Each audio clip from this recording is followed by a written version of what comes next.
नमस्कार, मैं हूं निकिता रघुवंशी और स्वागत है आपका एमपी न्यूज के इस खास कार्यक्रम में, जिसमें आज हम आपको जानकारी देने वाले हैं कि मध्य प्रदेश की सियासत जो है पूरी तरीके से बीजेपी की तरफ डाइवर्ट हो चुकी है, क्योंकि सत्ता से लेकर संगठन स्तर पर यहां पर बदलाव के तमाम कयास लगाए जा रहे हैं। और ऐसे में बीजेपी का जो मुख्यालय है वो राजनीति का अखाड़ा बन गया है। तमाम आरोप प्रत्यारोप का दौर जो है लगातार जारी है।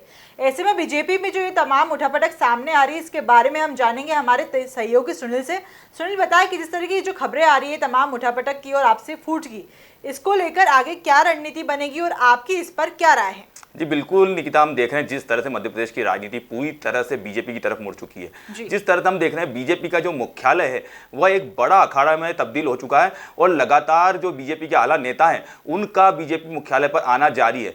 बात करें वर्तमान परिस्थितियों की, तो वर्तमान परिस्थिति में कयास लगाए जा रहे हैं कि सत्ता और संगठन में कुछ बदलाव हो सकते हैं और उसके साथ ही हम देख रहे हैं कि नेताओं को इसी के आधार पर तलब किया जा रहा है। तो ये सारा मामला उठा कमलनाथ के वीडी शर्मा पर आरोप लगाने के बाद। तो इसके बाद वीडी शर्मा के पक्ष में मुख्यमंत्री शिवराज सिंह चौहान, गृह मंत्री से लेकर सारे नेता खड़े दिखाई दिए। और इसी बीच हमने देखा कि सागर की जो राजनीति थी उसमें जो दो बड़े जो मंत्री हैं गोविंद सिंह राजपूत और गोपाल भार्गव, उन्होंने एक जो मंत्री है सागर के भूपेंद्र सिंह, उनकी शिकायत की थी। हालांकि गोपाल भार्गव ने उससे किनारा कर लिया था और कह दिया था कि वो किसी शिकायत के लिए नहीं पहुंचे थे मुख्यमंत्री शिवराज सिंह चौहान के बाद। इसके बाद हम लगातार देख रहे हैं कि सत्ता और संगठन में बदलाव के कयास लगाए जा रहे हैं। वो बीजेपी मुख्यालय है, वहां पर लगातार बैठकों का दौर जारी है। बात करें आज की वर्तमान परिस्थिति की, तो गृह मंत्री डॉक्टर नरोत्तम मिश्रा ने आज जो बीजेपी प्रदेश अध्यक्ष वीडी शर्मा, उनके घर जाकर मुलाकात की। हालांकि उन्होंने औपचारिक मुलाकात बताया और उसके बाद सीधे गृह मंत्री के बाद सीधे जो बीजेपी मुख्यालय है वहां पहुंचे। वहां पर जो राष्ट्रीय संगठन महामंत्री है शिव प्रकाश, वो भी मौजूद थे और जो बीजेपी के प्रदेश प्रभारी मुरलीधर राव, वो भी मौजूद थे। तो वहां पर एक बैठक रखी गई थी, लेकिन बैठक के साथ साथ हमने जिस तरह से बीजेपी मुख्यालय पर देखा कि नेताओं का जमावड़ा लगा, वहां पर मुख्यमंत्री शिवराज सिंह चौहान भी पहुंचे और वह काफी बिल्कुल साधारण मूड में दिखाई दे रहे थे। और उसके बाद वो निकले तो उन्होंने यह कहा कि प्रदेश अध्यक्ष जी जो बैठक है उसके बारे में जवाब देंगे। तो हमने जिस तरह देखा कि लगातार हम देख रहे हैं कि बीजेपी का जो मुख्यालय है वो राजनीति का बड़ा अखाड़ा हो चुका है। और उसके बाद हम देखेंगे सत्ता और संगठन में बदलाव के जो संकेत मिल रहे हैं वो बिल्कुल एक इशारा कर रहे हैं कि ऐसा कुछ हो सकता है। जी, तो जैसा कि आपने बताया कि तमाम इशारे इसी ओर जा रहे हैं कि कुछ ना कुछ बदलाव जो है आने वाले समय में देखने को मिल सकते हैं। तो अगर ये बदलाव होते हैं, सत्ता से लेकर संगठन स्तर पर बीजेपी में अगर कुछ बदलाव देखने को मिलते हैं, तो आगे बीजेपी किस फॉर्मूले के तहत काम करेगी जमीनी तौर पर?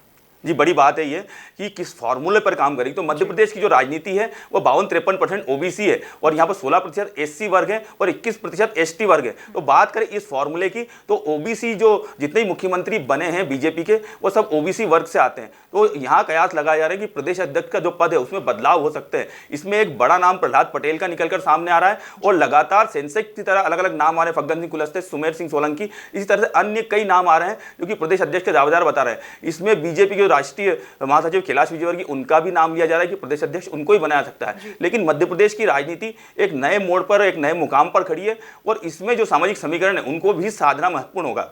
तो इस जगह किस फॉर्मूले पर बीजेपी काम कर सकती है, तो इसके लिए हम कह सकते हैं कि जो सामाजिक समीकरण है उसके आधार पर भी चलना होगा। और जिस तरह से कमलनाथ और दिग्विजय सिंह आक्रामक मूड में है, तो एक आक्रामक नेता को ही प्रदेश अध्यक्ष की जिम्मेदारी सौंपने की पूरी संभावना जताई जा रही है। तो हम कह सकते हैं कि फॉर्मूला सामाजिक समीकरण और एक आक्रामक छवि वाला जो कि कांग्रेस का पूरी तरह सामना कर सके, इसी फॉर्मूले पर काम करते हुए बीजेपी अपना नया प्रदेश अध्यक्ष बना सकती है। हालांकि फिलहाल हम देख रहे हैं जिस तरह से वीडी शर्मा भी चाह रहे हैं कि वह इस पद पर काबिज रहें, लेकिन संभावनाएं कुछ और ही जताई जा रही है। जी, जैसा कि आपने बताया कि तमाम फेरबदल जो है देखने को मिल सकते हैं, तमाम तरह की उठापटक भी सामने आ रही है और इन वक्त पर जब चुनाव होने हैं और ऐसी स्थिति बीजेपी में बन रही है, तो आने वाले समय में जो महत्वपूर्ण भूमिका रहेगी वो किस नेता या किस व्यक्ति की बढ़ जाएंगी, ये बताइए सुनील।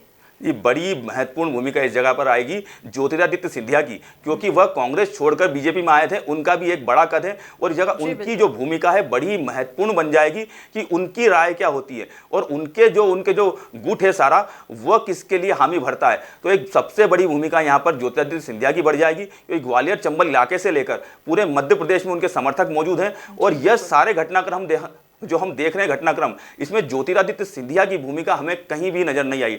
हालांकि एक भूमिका जो उनके समर्थक है गोविंद सिंह राजपूत है, उनकी भूमिका थोड़ी जरूर समझ में आई है, लेकिन इस घटनाक्रम के बीच ज्योतिरादित्य सिंधिया कहीं दिखाई नहीं दिए। तो अंत में जब बात आएगी ज्योतिरादित्य सिंधिया की राय की तो बड़ी महत्वपूर्ण हो जाएगी, और प्रदेश अध्यक्ष का यदि चुनाव होता है या नया बदला जाता है तो उसमें उनकी भूमिका एक बड़ी महत्वपूर्ण हो जाएगी। जी, तो देखा आपने कि किस तरीके से तमाम जो मध्य प्रदेश की राजनीति है वो पूरा फोकस जो है बीजेपी की तरफ डाइवर्ट हो चुका है, क्योंकि बीजेपी में आपसी जो है जो फूट जो है वो सामने आ रही है। तमाम जो नेता है इस संगठन स्तर के भी और सत्ता में काबिज नेता भी जो है वो एक दूसरे पर आरोप और प्रत्यारोप का दौर लगातार लगा रहे हैं, आरोप और प्रत्यारोप लगा रहे हैं। तो ऐसे में जाहिर तौर पे बनता है कि बीजेपी में जो है पार्टी को जो है फेरबदल करना ही पड़ेंगे, लेकिन ये क्या फेरबदल होते हैं, किसके पक्ष में जो है फैसला आता है, ये हम आपको आने वाले समय में ही बता पाएंगे। तो इसके लिए आप जुड़े रहिए एमपी न्यूज़ से और देखते रहिए एमपी न्यूज़।